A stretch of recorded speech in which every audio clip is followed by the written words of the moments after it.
tulong natin ay nasa pangalan ng Panginoon. Siya ang lumikha ng langit at lupa. Ating ipahayag ang ating mga kasalanan sa Diyos. Ang ating Diyos ay Diyos na mahabagin at mapagpatawad.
Mapalad ang tao na pinatawad na yaong kasalanan at nalimot na rin ang kanyang nagawang mga pagsalangsang.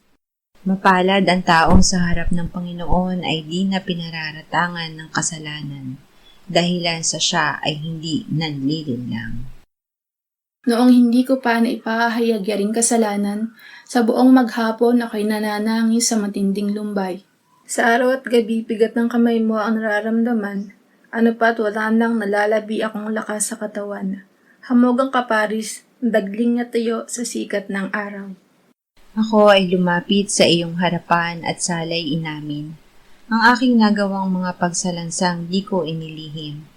Pinagpasyahan ko ang lahat ng ito sa iyo'y idaing at aking natamo ang iyong patawad sa sala kong angkin. Mga minamahal, sinasabi sa unang Juan, Kabanata 1, Talata 9, kung ipinapahayag natin ang ating mga kasalanan, maaasahan nating ipatatawad sa atin ng Diyos ang mga ito at lilinisin tayo sa lahat ng ating kasamaan sapagkat siya ay tapat at matuwid. Salamat sa iyo, O Diyos. Pinatunayan mo ang iyong pag-ibig sa amin nang si Kristo ay mamatay para sa amin noong kami mga makasalanan pa. Ngayon ay buksan mo ang aming mga labi at kami ay magpupuri sa iyo.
Jeremias 17:9-10.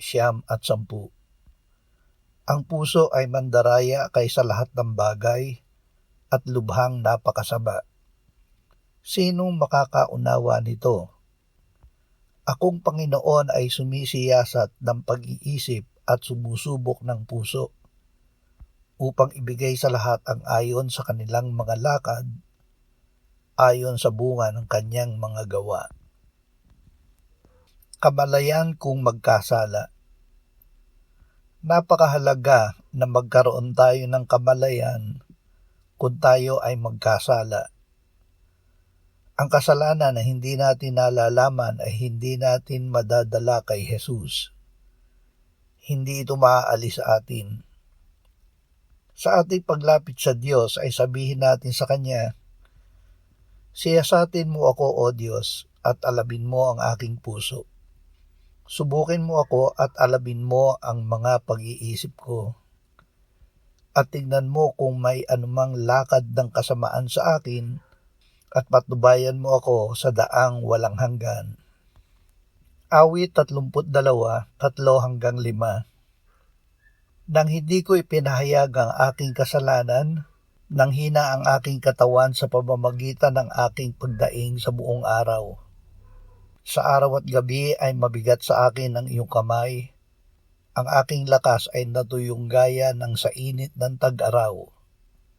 Kinilala ko ang aking kasalanan sa iyo at hindi ko ikinubli ang aking kasamaan. Aking sinabi, ipahahayag ko ang aking paglabag sa Panginoon at iyong ipinatawad ang bigat ng aking kasalanan. Binibigyan tayo ng Diyos ng kamalayan. Tinangka ni David na ikubli ang kasalanang nagawa niya. Ngunit dahil sa pag-ibig sa kanya ng Diyos, isinugo niya si Propeta Nathan na nagsabi kay David na siya ay nagkasala. Higit dito, ipinadama ng Diyos kay David ang panghihina ng katawan, kalungkutan at bigat ng kanyang kamay. Dahil dito ay ipinahayag ni David ang kanyang kasalanan at siya ay pinatawad ng Diyos. Unang Juan 1:7-10. Kung tayo'y lumalakad sa liwanag na tulad ng Diyos na nasa liwanag, may pakikisama tayo sa isa't isa, at ang dugo ni Jesus na kanyang anak ang lumilinis sa atin sa lahat ng kasalanan. Kung sinasabi nating tayo'y walang kasalanan, dinadaya natin ang ating sarili at ang katotohanan ay wala sa atin. Kung ipinahahayag natin ang ating mga kasalanan, siya ay tapat at banal na magpapatawad sa ating mga kasalanan at tayo'y lilinisin sa lahat ng kalikuan. Kung sinasabi nating tayo'y hindi nagkasala, ginagawa natin siyang sinungaling at ang kanyang salita ay wala sa atin. Ipahayag ang kasalanan. Pinupukaw ng Diyos ang ating kamalayan sa kasalanan upang hindi natin linlangin ang ating sarili na tayo ay walang kasalanan. Isinisilay niya sa atin ang kanyang liwanag upang lagi tayong dumulog kay Jesus para linisin tayo sa lahat ng kasalanan. Ang Diyos ay mahabagin, mapagpatawad, tapat at banal. Tayo ay kanyang patatawarin kapag ipinahayag natin sa kanya ang ating kasalanan. Juan 16:7-11. Gayon may sinasabi ko sa inyo ang katotohanan.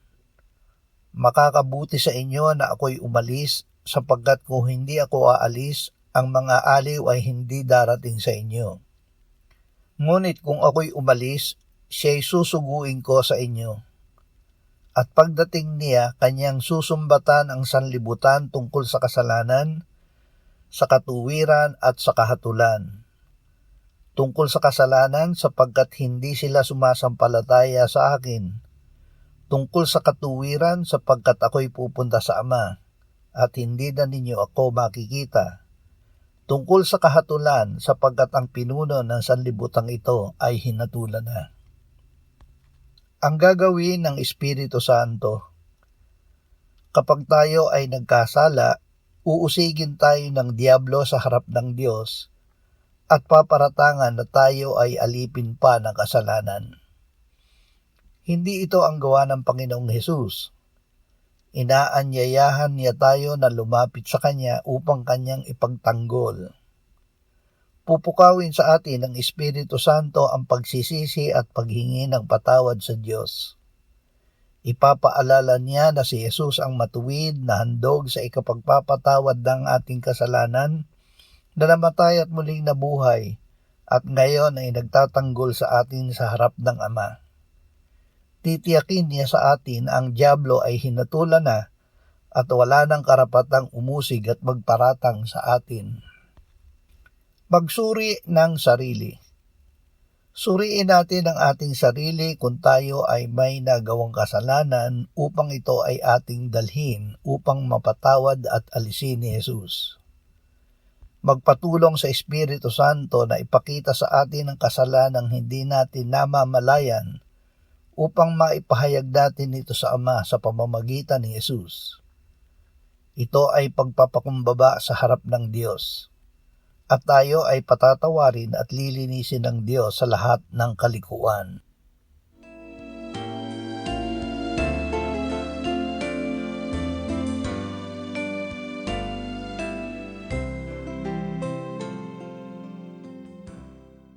Manalangin tayo.